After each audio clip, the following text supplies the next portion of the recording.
Assalamualaikum warahmatullahi wabarakatuh. Yang saya hormati Ibu dosen pengampu pengantar analisis real Ibu Rusi Ulfa Hasanah MPD. Perkenalkan, nama saya Mawaddah Sima, kelas Pendidikan Matematika 4, NIM 0305183169. Saya mahasiswi Universitas Islam Negeri Sumatera Utara.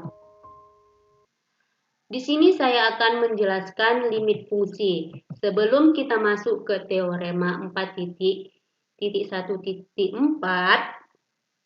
kita definisikan yang tepat dari suatu fungsi limit f di titik C. Penting untuk dicatat bahwa dalam definisi tidak penting apakah f didefinisikan di C atau tidak. Dalam hal apapun, kita mengecualikan C dari pertimbangan dalam penentuan batas dari limit.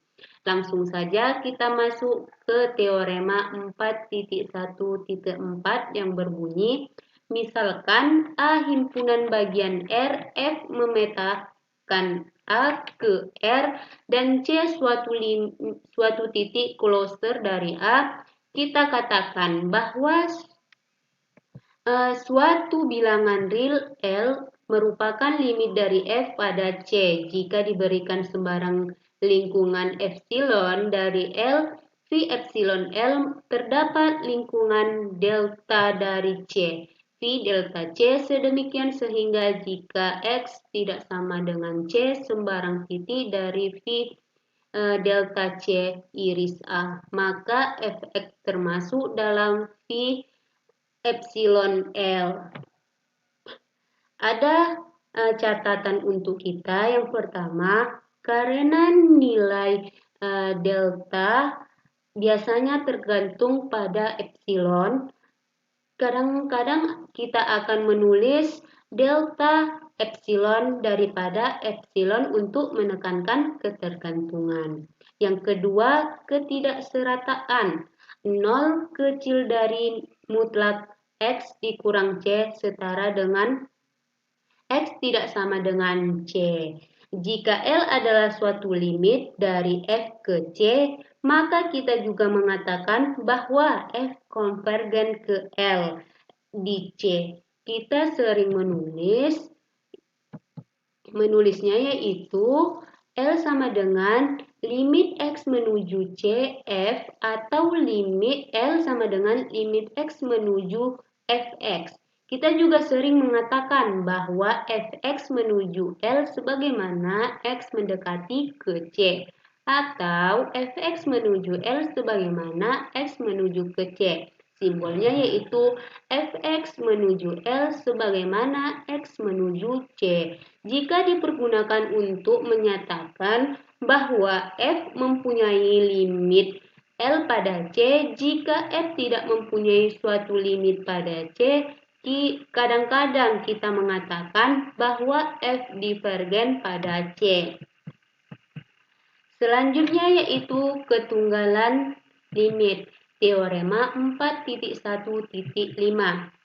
Jika F memetakan A ke R dan jika C suatu titik cluster dari A, maka F hanya mempunyai satu limit pada C. Berdasarkan pada teorema di atas, kita memiliki 3 poin penting yang harus kita ketahui. Yang pertama yaitu F memetakan A ke R, yang kedua C titik fungsi dari A, yang ketiga F mempunyai satu limit pada C. Berdasarkan definisi 4.1.4 yang sudah kita jelaskan terlebih dahulu, maka untuk semua epsilon besar dari 0, besar dari delta 0, X elemen A, elemen 0, kecil dari mutlak X dikurang C, kecil dari delta. Bentuk ini didapat dari definisi 4.1.4 sehingga dapat dibuat menjadi mutlak Fx dikurang L kecil dari epsilon dikali A himpunan bagian R, F memetakan A ke R, C adalah titik kumpul dari A.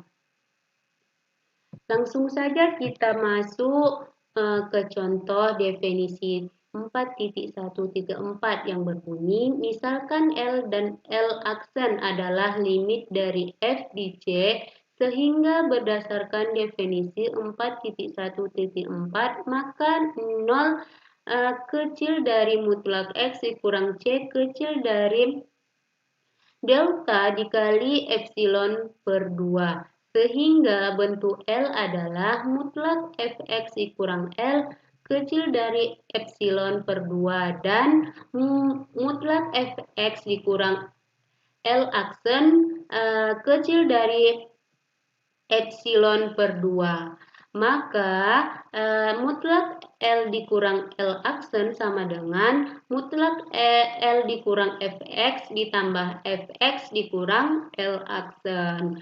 Selanjutnya yaitu mutlak min Fx dikurang L ditambah Fx dikurang L aksen lebih kecil dari mutlak min Fx dikurang L ditambah mutlak Fx dikurang L aksen.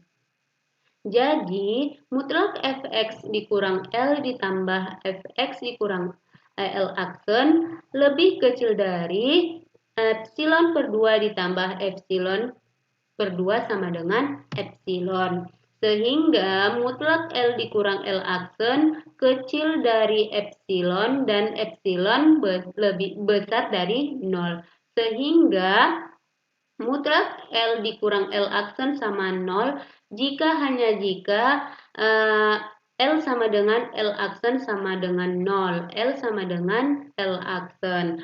Karena L sama dengan L aksen sehingga limit dinyatakan tunggal. Sekian penjelasan dari saya. Jika ada kata-kata saya yang salah, saya mohon maaf.